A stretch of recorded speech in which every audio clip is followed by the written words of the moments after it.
Here are just a few questions on just what I ask myself when I'm thinking, what is a personal brand? I'm not necessarily going to go through each one of the questions, but I think they're things to think about when you're trying to figure out what it is. The last 2 points I do want to kind of focus on, those are not so much questions. So one thing with personal brands is that just like with everything in life, it changes over time.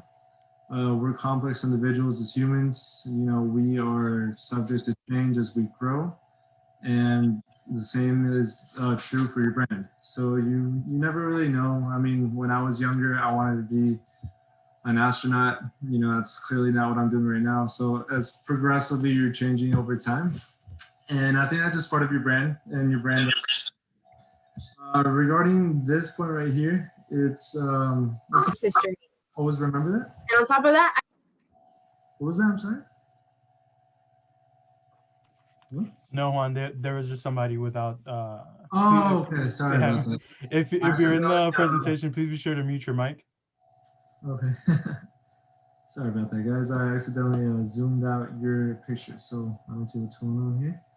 But regarding the brand, no brand is perfect. I think nowadays with social media and things like that, we constantly put out an image, or just companies, other people put out images that want to be seen, but we forget that no one's perfect, nothing's perfect. So, you know, when times get tough, don't be so hard on yourself. No brand is perfect. So that's just something to always keep in mind, especially nowadays, you know, instant gratification and things like that. You don't want to be too tough on yourself. Just a little introduction on myself. Christian did an amazing job. I mean, there's not much else for me to say. I'm a first generation student from South Florida. UCF alum, as he mentioned. I was pretty involved on campus. You know, it's a great university, UCF. I'm proud to be an alum from there. And, you know, marketing, business, all the tools accessible to you. I love traveling, as you see in the picture there. That's by far everything involved with traveling. So you're talking food, people, culture, languages, everything that has to do with it. I love it. I love it all. Nature as well, just enjoying the great outdoors. He did touch on corporate marketing. You know, I'm a big fan of The Office, so I thought I'd give it a go. See if I would meet someone like Dwight, like Michael Scott. That wasn't necessarily the case. So I strayed away from it slightly when an opportunity came up. And then I went into small business. So the small business, I don't really say my title, just because when you're working with small businesses, you're wearing many hats. It's kind of hard to say that you do one thing, because in reality, you're doing a little bit of everything. And then for real estate investing as well, on the bottom right, that's our company logo. So just a few things that I do here, so you guys can get to know me a little bit better. All right. So here are some examples of some personal brands. I'm sure you guys, for the most part, if not everyone's familiar with these three individuals. So I kind of wanted to touch on them three and like their differences in their brand and what makes them unique, but also what makes them very similar. So they're all famous for very different things. We're all very wealthy for very different things. But their commonality is that their personal brand is what made them stand out in their industry, and it's what made them so successful. So with Kobe Bryant, his thing was he had that Mamba mentality. You know, everyone's heard about it, the Black Mamba. And it was just his focus, given his background, was to always outwork everybody. And that's what he was known for. And that's what he did in everything he lived out in life. He applied that, and that's how he got as successful as he did. And as you guys see there, his number is 24. I don't know if you guys remember, he used to wear the number 8. But that's something that was very unfortunate that occurred during his career.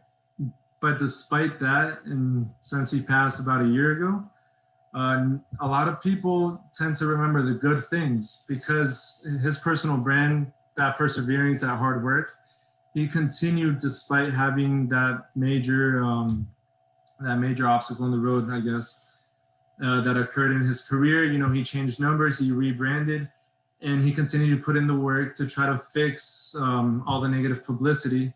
And now he's remembered in a relatively positive light by pretty much the whole world. So that's a great example that you know, nobody's perfect. Things do happen in life, but you have to bounce back and continue moving forward and give it 100%. Keep that mama mentality always available. Elon Musk, you know, he's a great example because his thing is, you know, he wants to take mankind forward and he wants to bring us to Mars. And so everything he does, all his companies, be it SpaceX, Tesla, everything is with that focus in mind. I mean, you guys have seen his kid's name. I don't know how to pronounce it. I don't even know what some of the symbols are. But he always has that thought in mind. He's thinking larger picture. So he stands out as an individual because he's this publicity attractive. He attracts publicity as a CEO, which a lot of CEOs don't do that.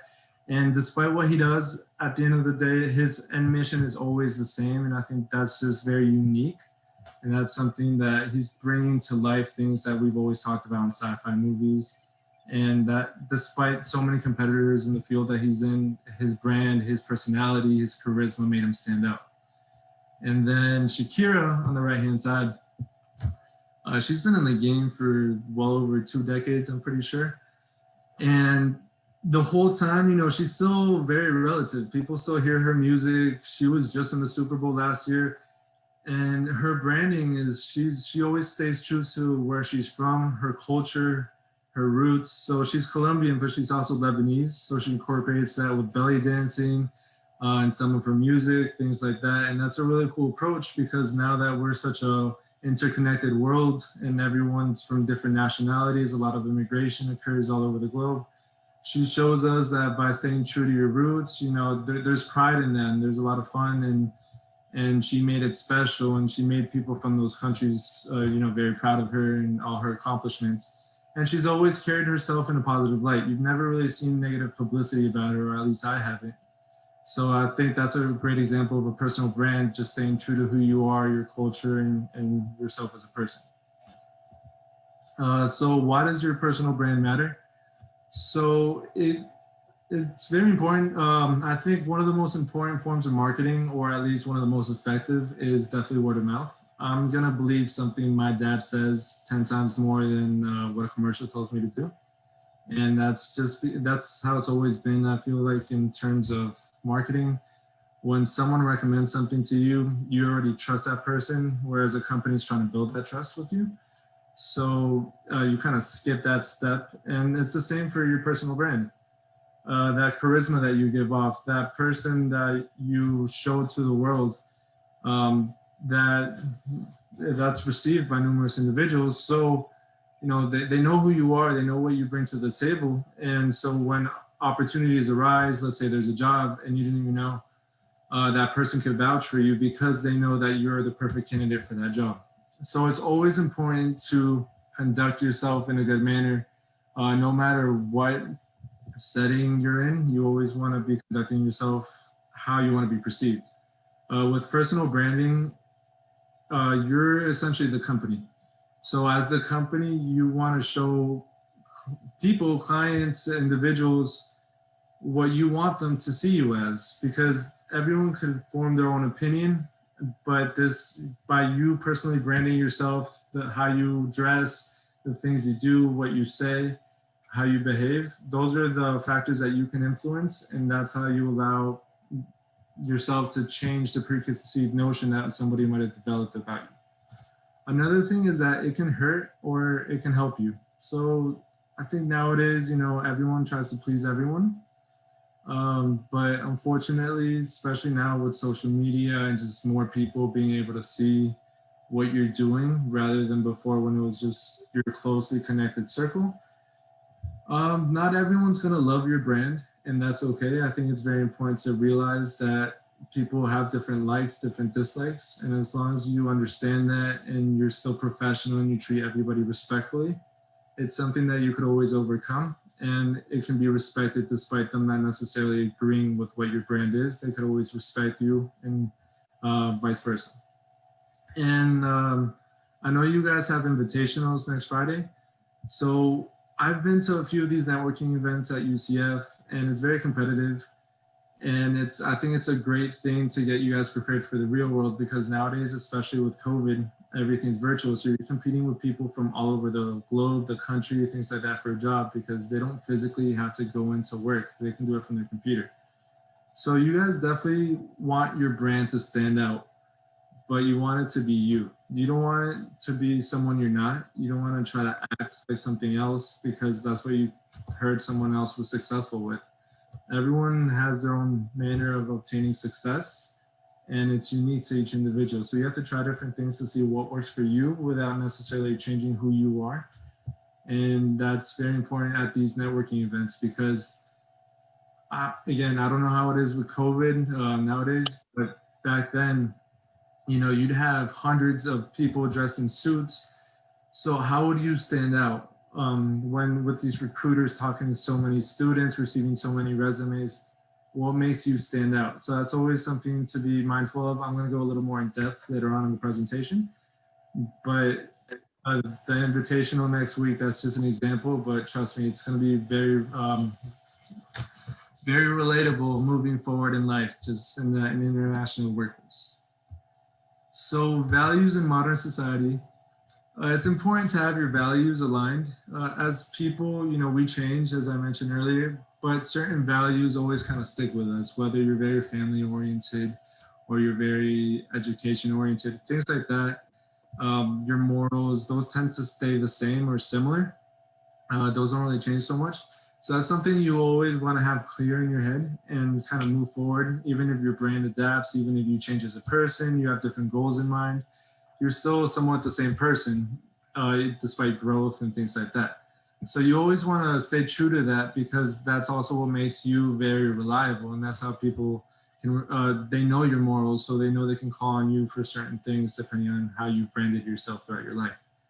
Also with the social media, I think it's very, very important. I think a lot of people forget jobs when they hire people nowadays, they review your social media too. So that's something to be very mindful of. Even if you have your accounts on private, you want to make sure that you're posting things that show you in a positive light, that show you who you truly are as a person.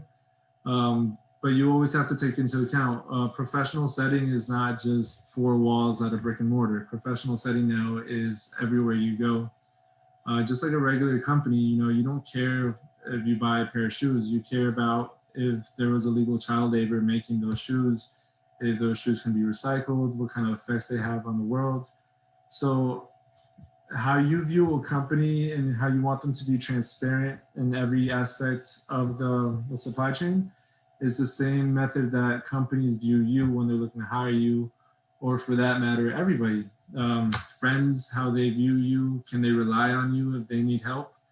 That's dependent on your personal brand. Family, professors, employers, things like that. So that's always important to be mindful of. You definitely want to make sure if you guys have bad stuff on social media, I'd recommend taking it down, even if it's on private, just because you want to conduct yourself in a somewhat professional manner, even when you're in social settings, just because it's on the internet forever. So always be careful with that, and that's something that's changed. I don't know if you guys are familiar with this or not. So this is one of my favorite cereals growing up with Tony the Tiger there. And I just love his quote, and I think anybody's brand can be great. So when you're growing up, or when you were growing up, I'd always hear, what do I want to be when I grow up? And I still think that that's very true. As we're changing, you know, our brand's changing, how we view ourselves, how we view our goals, and how we can get there, that's constantly adapting to our environment. So always ask yourself what you want to be when you grow up, and are you meeting the steps, or are you meeting the standards to achieve that goal? Everyone in this world, no matter who you are, no matter how accomplished, how unaccomplished, everyone has 24 hours in a day. So it's very important to remember that. A lot of people might get lost in the limelight, might think, oh, you know, they're a celebrity. They have something I can never have. No, at the end of the day, they also have 24 hours. It's how they were able to use those 24 hours. So time management's huge. You know, if it takes less than 5 minutes. Clothes, because a lot of people don't have really expensive clothes. Well, yeah, I mean, there's a bunch of things, but at the end of the day, some people, you know, they created their fame by taking advantage of that time that everyone has. So it's how you're using that time that every individual has in common, and how, you know, just how you manage it. You can't manage time. It's a fluid thing. You can manage your priorities. You can manage what you sacrifice, whether it be sleep, social relations, things like that, to make sure you're putting in the work to be successful and accomplish what you want to do. But of course, it's important to first see what's stopping you currently from achieving your goals. Maybe writing down a list or something to see what obstacles are in the way, and then writing down a blueprint to how you overcome them. Like when you guys go on a trip, I'm sure nobody just buys a ticket and just kind of goes. When you go on a trip, at least from my experiences, you kind of plan where you're going to stay, you plan what you're going to do, you look into what type of food they have, the culture a little bit, maybe what language they speak, so you could be a little prepared. So that same planning should go into your brand, into your goals in life. You know, what you want to be. Okay, you have that clear. So how are you going to get there? Who's going to help you get there? What do you need? What accomplishments? What schooling? Things like that. And again, it can change over time, but those are things that you want to write down and have that plan laid out to try to help you accomplish it. For this, so I'm not sure if you guys are familiar with that picture. It's from a movie like 10, 20 years ago, Dodgeball. So they're the average Joes, and I feel like a lot of movies play off of this, where a team of just average Joes essentially beats the super team, and you know, it's a huge success story, or like the underdog story. And people love it, but it's very true and it's very common. You know, you don't need to be the best at something. As long as you have those non-technical skills, a lot of things can be developed. Nowadays, you know, a lot of the training is on job training. So you can learn a lot of the things already in the job, a lot of softwares, because nowadays, you know, a lot of it is automated, a lot of it's systemized, it's software based. So the job will provide that training for you, but by learning these non-technical skills, by applying them, by using them daily, and demonstrating them as part of your personal brand, that's something very simple that anybody can do to set you apart. If you're consistent. I have a buddy of mine, he got a job at one of these companies. It's one of the larger software companies down here in South Florida. And he essentially applied, he got rejected, but he was very consistent, very determined to get in. So he still continued to maintain that relationship, which is very important. A relationship shouldn't be just you trying to obtain something. It should be you giving back, you nurturing it. It takes time. So he nurtured the relationship.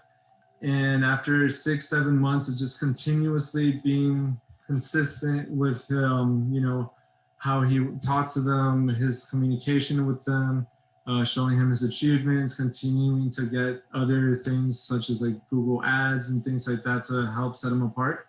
Despite him having been rejected initially, he eventually got the job. And, you know, he was the youngest by at least 10 years at that firm. So it just shows that those non-technical skills were able to help him get that job. And also attention to detail, I'd say, is one of the most important ones. Okay. For this, I know with the invitationals next week, it's important to stand out. A big part of it is the first impression.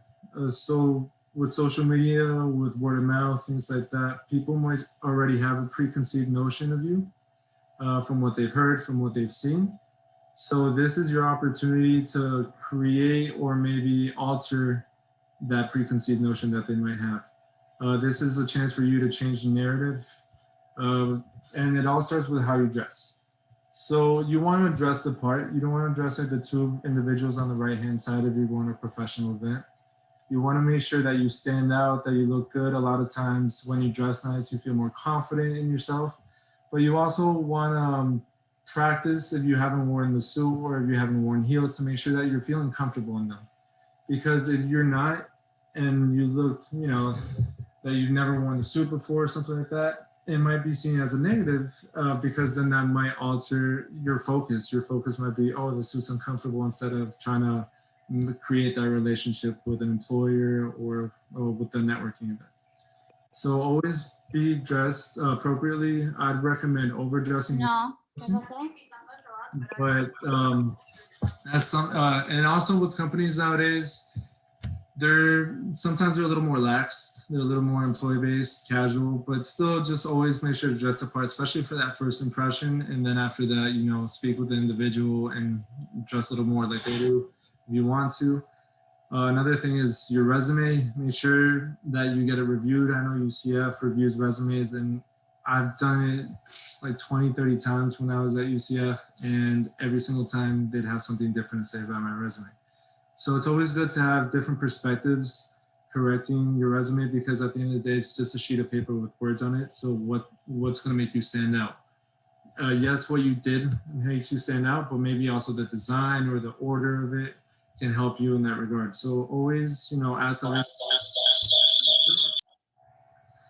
And then regarding the interview process, you know, despite us being COVID and a lot of things being virtual, you want to make sure that you're having positive body language. You want to make sure you're sitting up straight. When you're speaking over the phone, you're smiling. You know, it might be silly, but if you're smiling while you speak, it's noticeable, it's received. So I'd always recommend doing those few tips, especially for your event coming up next week, or just any networking event or interview in general. All right. For your resources. So you guys, for the most part, not everybody pays tuition unless, you know, you have some scholarship or something like that. But even then, you know, the university receives that tuition money. And that tuition, a lot of it isn't just for your classes. A lot of it goes to all the resources available to you. UCF, I think it's like the second largest university in the country. At least it was when I was there. I'm not sure what it is now, but I mean, 74,000 people is a lot of people. It's basically a small city. So you want to take advantage of everything available to you guys. You guys are paying for it. I put some links there if you guys want to screenshot it. I'd recommend getting involved as much as you guys can on campus, whether it be volunteering, go to volunteering events, joining AMA or other organizations. I would always have this rule. I would do one professional club and one fun social club. So whether it be something I wanted to learn, like a language course, or a professional club to help me improve my networking skills and things like that. So take a look. You guys are going to be surprised by seeing everything available that you're essentially paying for, and have fun with it. Also, your professors. So with your professors, I know back then, again, I'm not sure how it is now, but I remember the first week, there'd be like a line to speak to your professor. Everyone would be trying to speak to them. And then the second week, you know, like 5 people, third week, maybe 2. And by the end of the semester, you'd have maybe 1 individual speaking to that professor. That one individual was that at top of their mind when, you know, the professor would hear about an internship opportunity or a cool project to work on, and that one individual is going to get an amazing letter of recommendation. So if you guys are looking to do a master's or doctorates or even another job, sometimes they require references, letter recommendations. Your professors are a huge asset, so are faculty advisors to take advantage of. So truly try to mend that relationship, stay consistent with that relationship, demonstrate your brand, show those non-technical skills, show how much you care and things like that. And you'll see that it's reciprocated and you guys might receive some benefits or just positive word of mouth. Friends and family, never forgo those. Internships and jobs. You guys are in college, you guys are young, definitely try different things out. See what you like, what you don't like, the different industries. For instance, with marketing, I know depending on the industry, it can be completely different. Volunteering, as I mentioned, and mentorship. So mentorship is huge. So going back on Kobe, I was watching an interview recently that he did right after he retired. And Kobe would talk about how, you know, his whole life had been dedicated to basketball. Since he was a young kid to when he retired, I think in his 30s, something like that. So the first thing he did was, you know, he kind of just enjoyed himself. But then he realized, you know, he's only in his 30s or 40s. What's he going to do now? You know, you're used to this lifestyle, essentially. You focus on this one thing your whole life. What do you do now? So the first thing he would do after that is kind of figure out what he wants to do or what he thinks he wants to do and find mentors to help him learn how to do it.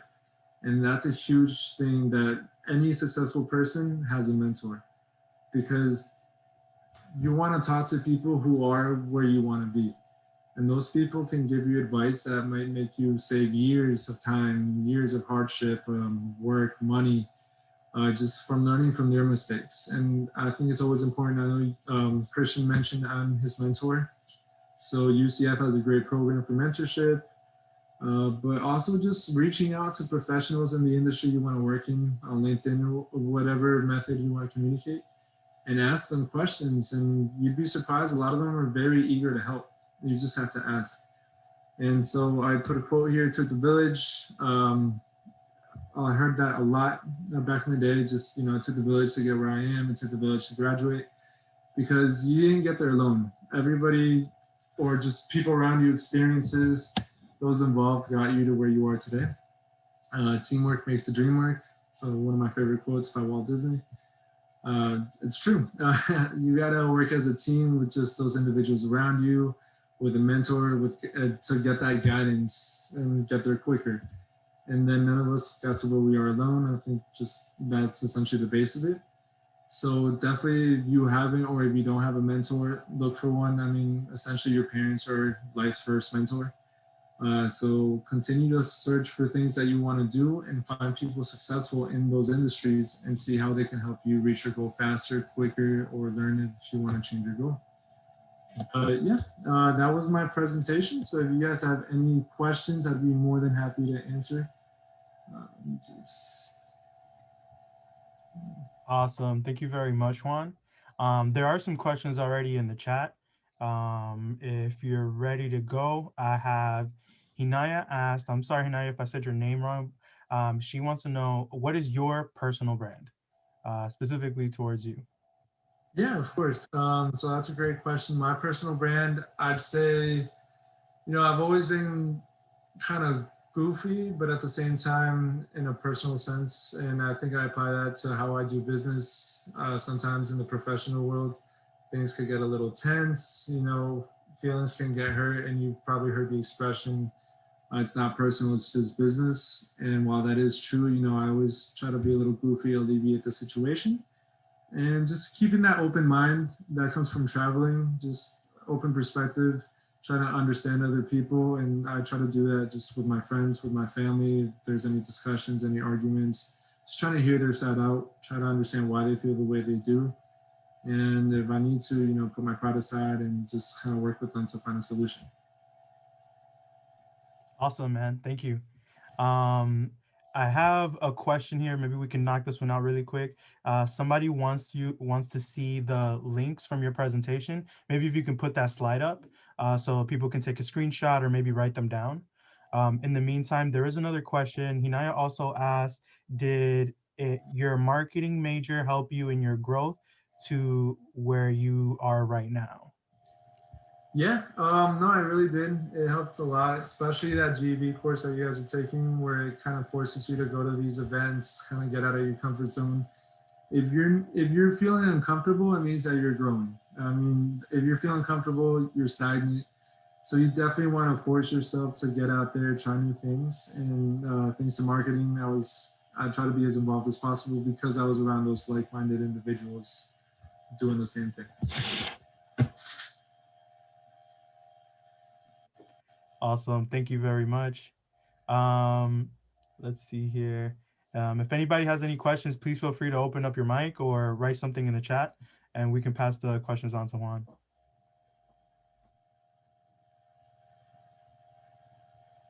I got a question for you, Juan. I was kind of curious, like now that you're out in your career now, how is learning different now that you're in your career versus like when you were a student?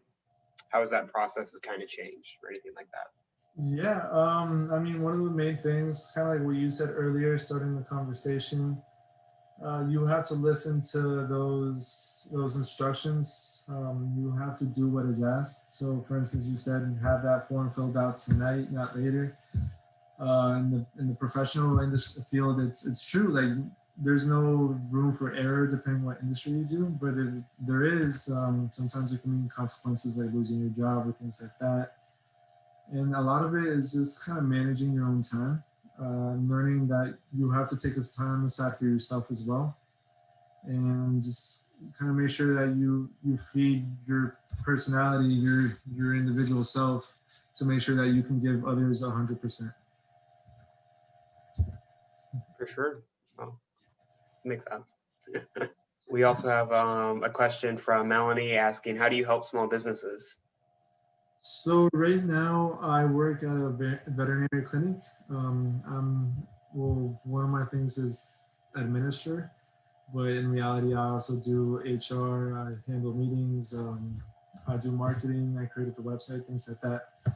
And I think it's a lot of fun. You know, it's kind of, here's something that just came up. Just figure out a way to deal with it. And that's the cool thing about small businesses. You kind of have to adapt really quick on the go, but you also work as a team and you grow different sides of things. Whereas maybe in a corporate setting, it's more niche. You kind of know what you're taught to do and that's it. Whereas in small business, you have to know a little bit of everything.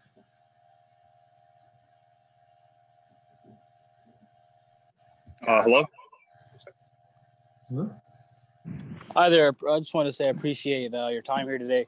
It's not really a question. It's just one thing I wanted to, let everyone know. I'm in GEB 3006, and I am doing the Mentee program. And I just want to let you guys know if you're on the fence of doing that, whether you need it for points or not, it's a good thing to do. Yeah, no, I completely agree with that. So, the point of the class is to get points, but it's to do these things because they're here to help you. It's not just you're trying to pass a class. So the mentorship program, I definitely love it. I wish I knew about it when I was in school. So I definitely would have had a mentor, but I did have mentors, but not through that program. But just, always look for guidance. Always look for help. Don't be scared to ask questions. And on LinkedIn is a great tool. Ask people in the industry.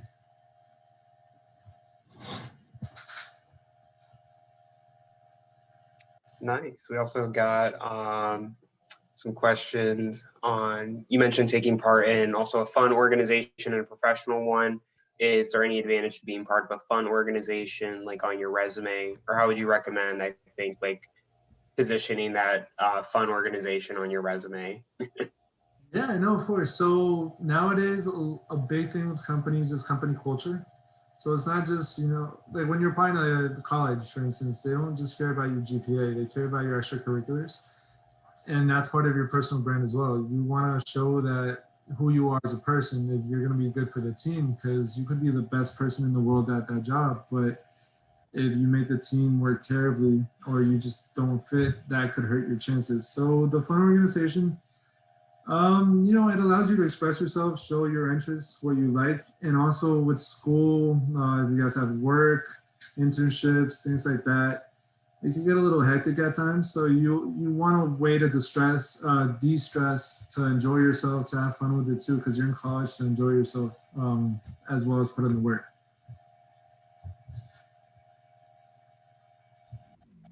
Awesome. Thank you very much, Juan.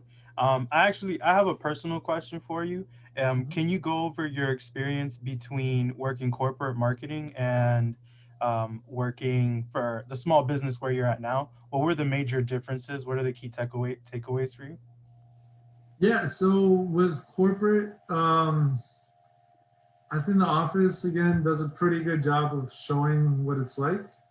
You kind of just show up, go to work, and go home, and then that's it. So, or at least what I noticed a lot of people, and at times myself doing, just because you might not feel that attachment to the job, or because you're working in a niche, you're working that one specific thing, which could be great. It does have its benefits. You don't have to worry about certain things. Once you leave, that's it. You can enjoy your day. But at the same time, you might have a limited amount of days off, things like that, that might also have their own obstacles to overcome. So it's cool. You get to work with other great people. You get to learn. I think that's a great experience. I think everybody should do both if possible, because with corporate, you're working somewhere that's already established. They know what works, so you're learning from that. And then if you eventually want to establish your own thing, you can do so. Whereas in a small business, it's a lot of fun. It's a lot more personable, I think. It's a lot more adapting on the fly, looking things up, taking charge, but you also reap the rewards. So you see the fruit of what you've done. You see your stuff, like if you established branding a campaign or a marketing campaign, you see the results more vividly, faster, and things like that than you would maybe at a corporate setting.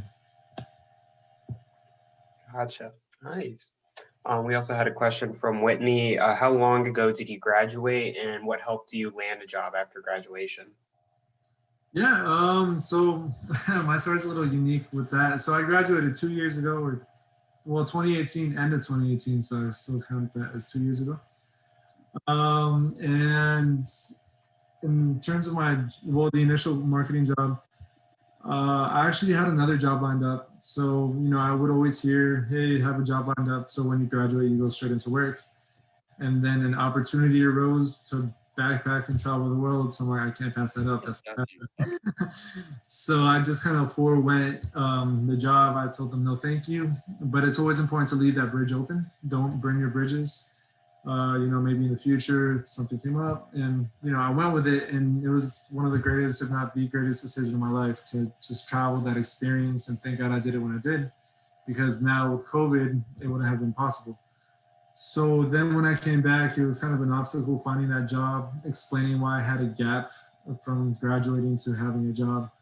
So that was a little challenging, but just being consistent, showing these companies discipline in terms of my application, in terms of following up with them, calling, checking in, showing that I'm genuinely intrigued, showing that I have what it takes to add to the company culture, that if, for instance, I saw that they began working with Google, I would start getting Google certifications to try to make myself stand out a little bit more. Or if I saw that they were opening a firm in a different location, like this one had a firm in Colombia, kind of just like emphasize some of the points, maybe get some certificates to kind of help show that I could be a benefit and an asset for them with that new move. And then, yeah, I was able to land that job. Awesome. Thank you very much. The following question comes from Terry Williams. They missed the first beginning minutes, so if you could please just go over what's your career, maybe just kind of describe a little bit of what you do, and they specifically want to know, do you think you can make a profit from your personal brand? So essentially, do you think you can make money just based off your personal brand? Yeah, so I'll take it in steps. So right now I'm doing an administrator as one of many hats for animal clinic down here in South Florida. So I'm currently doing that, and I'm also doing real estate investing. That's something that I opened up recently last year. And so I know a lot of people do stocks and things like that, which I think is great, but I took the real estate route. So that's my current profession. And in regards to the other question, making money off of your own brand, correct? Yeah, I think now more than ever, you see that is possible. That sometimes people don't necessarily want to see what everyone shows on social media, which is the perfect image of yourself. They want to see the true raw image that everyone is, but some people are too afraid to show. That's why you have reality TV stars.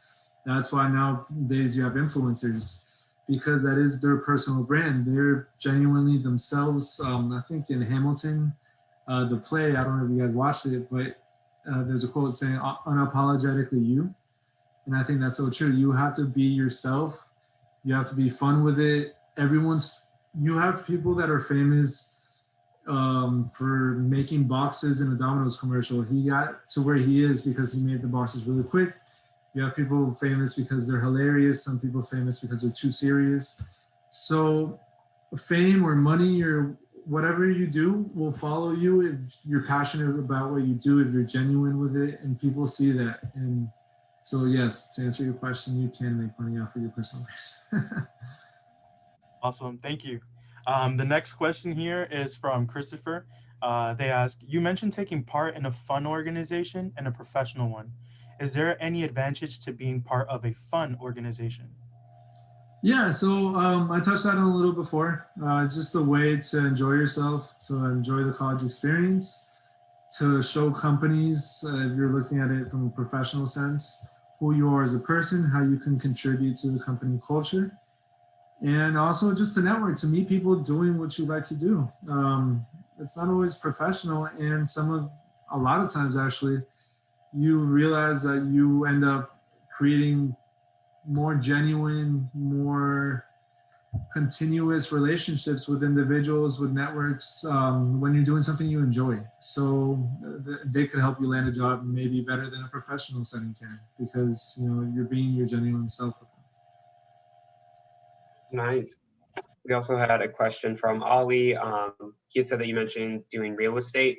What made you choose the major you chose rather than majoring like in real estate specifically? Also, did you wish you had majored in real estate, or had that information been useful or anything like that? I mean, in hindsight, I feel like I was always destined to do real estate, just because the jobs I was offered, the internships I was offered in school, which actually none of them I took. So it's kind of ironic. But I don't necessarily wish that anything was different. What I did, the decisions I made led me to where I am today. And the opportunity arose actually when my girlfriend presented it to me. And together we created the company, and we do real estate, because she was always in the industry, so she knew about it. And I've watched HGTV a handful of times, and that was it. But I wasn't too happy in corporate, and I love that feeling of being able to network, to talk to people, to create relationships, to not be behind a computer 24/7. And the day she told me about it, the next day I was at my job putting in my 2 weeks notice, and I took a shot, and I loved it. I love it ever since. It's a continuous learning experience, but now I have a lot of freedom to do what I want. It might have not been the greatest decision in hindsight in terms of stability financially, but it's progressive, and I'm hopeful in myself. I'm confident in us, and I think we're going to be okay.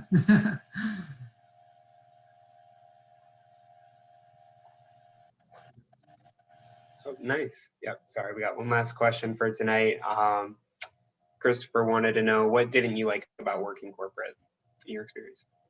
Yeah, well, with corporate, what I didn't like was just sitting behind a computer, just being inside all day. I love nature. I love being outside. And the thing with the company I was at, it had these massive windows, and sometimes it was a beautiful day. It was like 70 degrees and sunny, and I'm just inside behind the screen being like, man, I wish I was out there. And I couldn't, I'd have to be like, oh, there's an emergency, I gotta go just to be outside. Because back then, you couldn't just work from home if you wanted to. You had to request time, you had to earn it, essentially. And it wasn't until like 3 weeks after I quit that COVID happened. I'm like, oh man, I could work from home.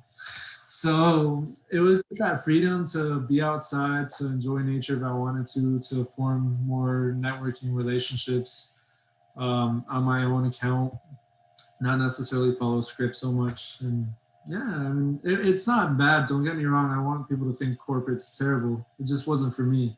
But I'm glad I did it, because I learned a lot, and a lot of things I'm applying to my personal business. Nice. Thank you so much, Juan, for coming to speak tonight. I think personal branding is really important. One of the things that we try to do at AMA at UCF is trying to build brand you. If you've taken Dr.